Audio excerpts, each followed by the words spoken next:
Let me frame it this way. Okay, that was a bad pun. I shouldn't do that, but I did. Think of video cameras, cinema cameras, even Hollywood film cameras as super fast photo cameras. In essence, they're taking a bunch of pictures really quickly, and then we are playing them back quickly. The difference amongst all of the pictures is perceived as movement. Now with video, there are actually two different frame rates. The first frame rate is the number of pictures that the camera can take in 1 second. In theory, cameras can take any number of pictures in a second, though they are more and more limited the more pictures you try to cram into 1 second. Standard frame rates are 24 frames per second, which is what most Hollywood films are shot on, and no, shooting 24 FPS will not suddenly propel your videos into looking more cinematic. Not in the least. 25 frames per second is a standard European frame rate, 30 FPS is my personal favorite and is another American standard rate, common on broadcast TV and the internet. 50 and 60 FPS are the beginning European and American slow motion frame rates respectively. 120 and 240 FPS are the next most common slow motion frame rates, and of course you can get high-speed cameras which can shoot thousands of pictures or frames per second. Now I said that there were two frame rates you have to think about. That's because your editing timeline and what you export your video out as has a frame rate of its own. This is how quickly you watch the frames played back. You remember that I said that 60 FPS was a beginning slow motion frame rate? Well, that's true, but only if you put it in a slower timeline. If your timeline is also 60 frames per second, your video will play back in real time with no slowness perceived. The camera took 60 pictures in 1 second, and you are watching 60 of those pictures every second. But if you took 60 pictures in 1 second and put it in a 30 FPS timeline, you would be taking those 60 images and you could fit the first 30 of them in the first second and the last 30 of them in the second second of your timeline.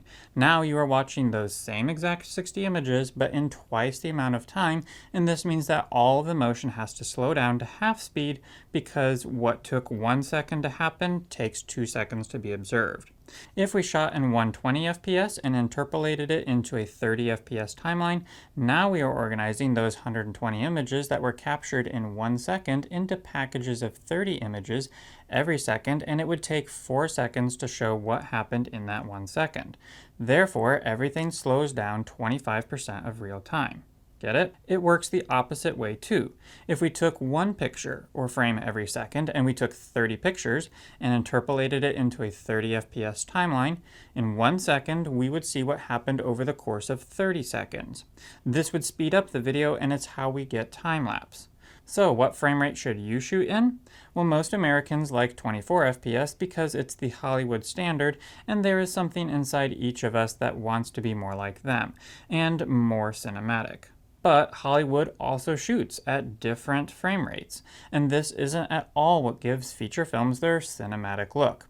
The benefit with higher frame rates is that they provide you with more information to work with. When you want to stabilize footage, for instance, editing software has an easier time of doing this when it has more images every second. More images means less difference between each image, and it gives far more to work with in smoothing things out. More images does mean more information, and more information does mean larger file sizes though. Think about it. 30 FPS means the camera is storing 30 pictures every second, while 60 FPS is 60 pictures every second. The quality and size of those pictures is the exact same, so the higher frame rate will consume twice as much storage space because it's twice as much information. Now, I personally find 30 FPS to be the happiest compromise to yield believable motion, give myself enough information to manipulate in post, and keep file sizes at a manageable place. I then shoot 60 FPS if I think I may want to slow things down in post, but I'm not sure.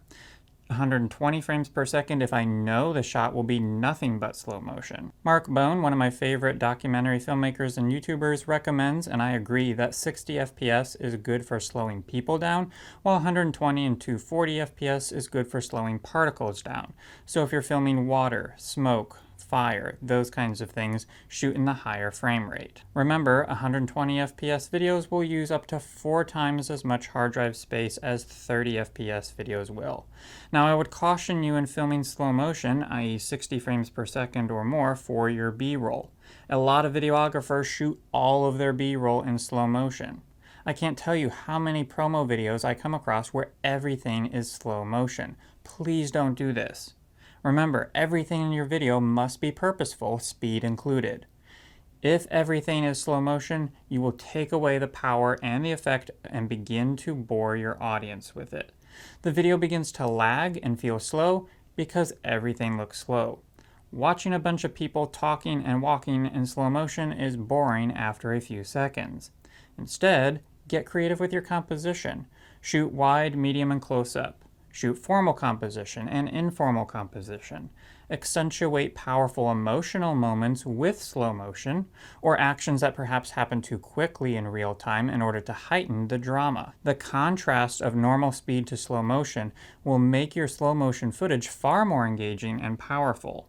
Also consider that you can't use much sound with slow motion. Sound is an extremely powerful part of video sensory experience. It's the differentiator from photography or painting. Immerse your audience within the story by including, at least at times, moments of live sound accompanying the video. A woodworker and a writer building up my shop, it kind of dawned on me that the stuff wasn't going to make me a better woodworker. Again, the contrast of this compared to moments of B-roll without sound will make your work far more powerful, engaging, and interesting.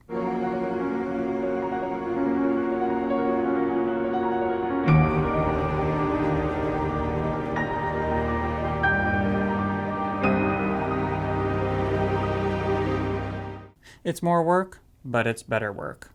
Well, I hope that helps, because though I won't be seeing you in the next video, you're sure to see me rough.